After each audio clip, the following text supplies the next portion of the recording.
Welcome to the Fear and Greed Daily Interview. I'm Sean Aylmer. You might remember earlier this year I spoke to Liam Connolly, who leads the energy transition practice at Bain. It was a great chat about the challenges businesses face as Australia transitions to greener energy. As we mentioned at the time, businesses at least knew the environment in which they were operating in, with the government having committed to net zero emissions by 2050 and a 43% reduction by 2030. That interview very much focused on the challenges here in Australia. But what about the bigger global picture? Bain recently released its 2023 Global Energy and Resources Report, looking at some of the main obstacles and opportunities within the global transition to renewable energy. Liam Connolly, welcome back to Fear and Greed. Thanks, Sean. Good to be back. So last time we spoke, you summarised the overall reason behind the transition really well. So let's just start there again for those listeners who didn't hear it or can't remember back to February this year. Why are we doing this? And from a business perspective, what are the benefits of the transition? Certainly. I think the reason why we're doing this is, I think it's pretty clear that climate change and global warming are certainly coming to the forefront of people's minds. We've seen COP26 really accelerate that in Glasgow a couple of years ago. But what we're seeing is that there's an overall warming happening to the world across the globe as we see carbon emissions increase. And as a result of that, there's a lot of action that's being put in place to try and reverse that trend and move back down to the Paris Accord of a 1.5 degree warming scenario. And what that means is that we need to transition away from traditional fossil-based energy sources such as coal and oil and gas to greener energy sources such as solar and wind and geothermal. And that requires sort of a significant transition in a number of things in the economy. And that includes things like our cars is a simple example of moving away from internal combustion to electric vehicles. Now, the reason why that's important, I think, and also for business, is that a number of businesses drive sort of a significant portion of emissions in how they produce goods, in how they offer services to consumers. And so businesses are now looking at what role they play in the overall energy transition and what they can do to reduce their footprint across their different scopes of emissions. And so we've seen a lot of great commitment and target setting from businesses to do that and investment happening. The challenge is the rubber's hitting the road and there's a lot more to do. And we're starting to see some things slow down in terms of how we're trying to transition. Okay. It takes a lot of money to transition. And then beyond money, there's an example last week, I think it was Whitehaven Coal bought a bunch of cleaner coal mines, if there is such a thing, off BHP, for example, as they're trying to transition away from dirty coal to cleaner coal. You have investors refusing to invest in certain areas. There's pain points for the banks who are providing loans for certain resource companies, et cetera, et cetera. It's all about CapEx, right? Is there enough money going into it? Is the government doing enough? And I wouldn't mind you just touching on what the US is doing in that area too. Certainly. It is a lot of money. To put it into perspective, the estimate is that at least to 2030, we need to spend $4.6 trillion, which is a very large number with a lot of zeros, every year to hit net zero by 2050. Wow. And to date, less than $2 trillion of that is being deployed into clean energy worldwide across private and public sectors. So look, there's significant money going into it.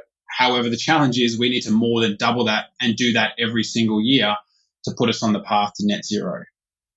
One of the challenges is that a lot of the technology required to transition might not be economically viable to do so. And one thing that we've seen governments do around the globe, and particularly in the US with the Inflation Reduction Act, is they've offered sort of a significant sort of funding program targeted at these greener technologies. Batteries, hydrogen are two examples that come to mind, that subsidize them and offer tax incentives so that companies can actually invest in those where there is a little bit of uncertainty in the overall economic pathway of those technologies as an incentive to bring capital in. The challenge is that's great, but we just still don't have enough capital going in to the transition globally. So can I ask then, some of the resource companies, and I'm not picking on the iron ore miners, just that they made a lot of money last year. They pay out all these special dividends to shareholders. Shareholders love that. Are we better off, though, when companies like the coal companies last year, the iron ore companies last year, would they be better off actually ploughing it into greener technology rather than giving it back to shareholders? It's a good question, and I think it comes down to how you define better off. Because ultimately, there's a view where we should be investing in lower carbon technologies and investing there because that's to the betterment of the world. But then there's also the pragmatic view is that there is a return on this capital. And the question and what's difficult is how do you balance those two and where is the right tipping point? And one thing that we found, so we surveyed more than 600 sort of energy and natural resource executives across the globe. And what we learned there was that only about 1/4 of their total capital was actually being allocated to new sort of low carbon growth areas. And a lot, as you note, is actually being paid back to shareholders. And so the question is, well, how do we actually get companies to allocate more capital to these new carbon growth areas versus necessarily the alternative uses of that capital? So, Liam Connolly from Bain, do you have an answer to that particular tricky one? There is science. So how do you think about that? And what we found is, well, okay, we know that there's significant new earnings available. We believe that the energy transition could generate at least $55 billion of new earnings every year if the world sort of approached the $4.6 trillion in investment. Now, the challenge is, well, how do you get the capital return on that? And there's a couple of things. One is a lot of companies, their actual existing how they spend capital isn't necessarily being adapted to effectively handle low carbon projects and the different benefits and risk return profiles they present. So that's one thing, is how do you actually think about your internal capital approvals processes to think through managing the different risk return profiles of those low carbon projects. The second is open new markets via policy. And I think this is where we're starting to see some movement from governments putting in place policy incentives. But how do companies actually advocate with governments around these new markets to kind of open them? I think thirdly is another one is how do you build the commercial mindset to work with your customers on these new lower carbon products and investments?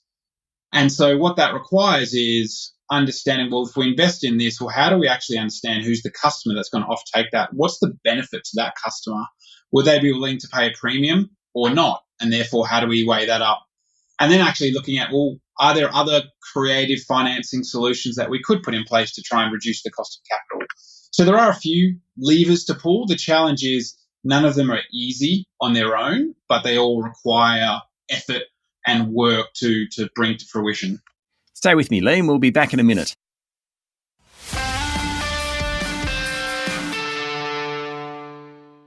My guest this morning is Liam Connolly, who leads the energy transition practice at Bain. What about the end users here? So that might be a business, but it might actually be someone's mum and dad at home not wanting to pay even a small increase in utility bills. I mean, they sort of think that it's a government role rather than an individual role in that. That kind of makes it a bit tricky, doesn't it? I mean, my personal view is I think we're all going to have to pay for it. Now, I'd prefer to pay for it out of my pocket than get taxed more, but others would argue the other way. Fair enough. But I mean, it means there's a big role for government in facilitating this shift, even apart from just providing incentives. It does. And that we see this often with regards to sustainability or sustainable products, whether it be energy transition related or not. But there's often what we say a say-do gap. Customers are saying they're willing to pay more, but when the rubber hits the road, that doesn't actually necessarily come to fruition. And so the question is, well, how do you ensure that we can have customers willing to pay for it, or how do you pay for it? And as you know, government and taxation is one thing. One thing we found in the survey is that, quite frankly, consumers are just unwilling to even pay a small increase in utility bills.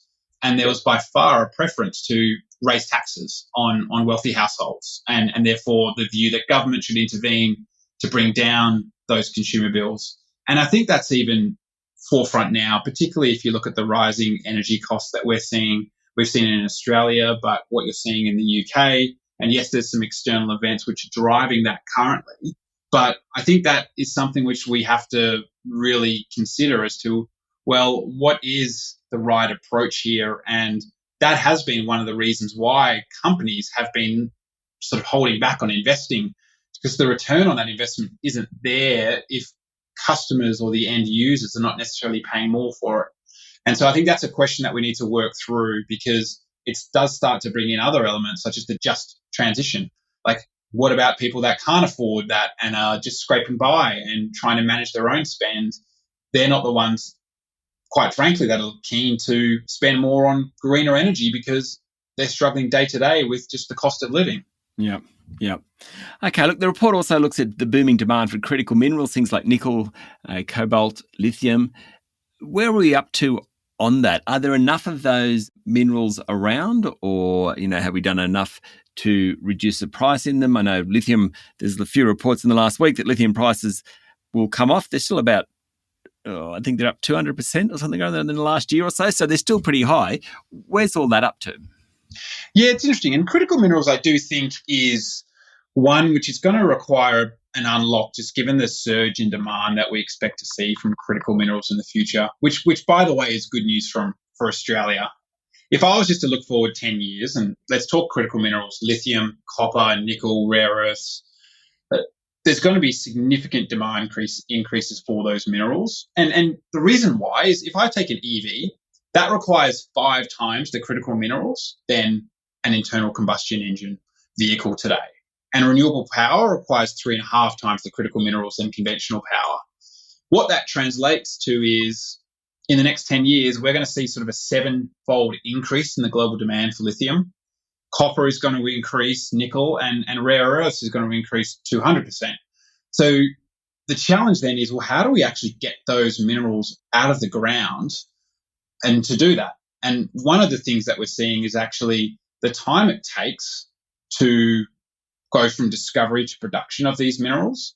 If you look at the period from 2010 to 2019, it's about 17 years from when you discover and go through feasibility to when you're in production. That's 4 years longer than what it used to be. And so I think there's a challenge there as well as to say, well, okay, there is a significant increase in demand for critical minerals, but the lead time to bring on critical minerals is actually longer than what it has been historically due to a host of reasons. So therefore, how do we actually unlock that?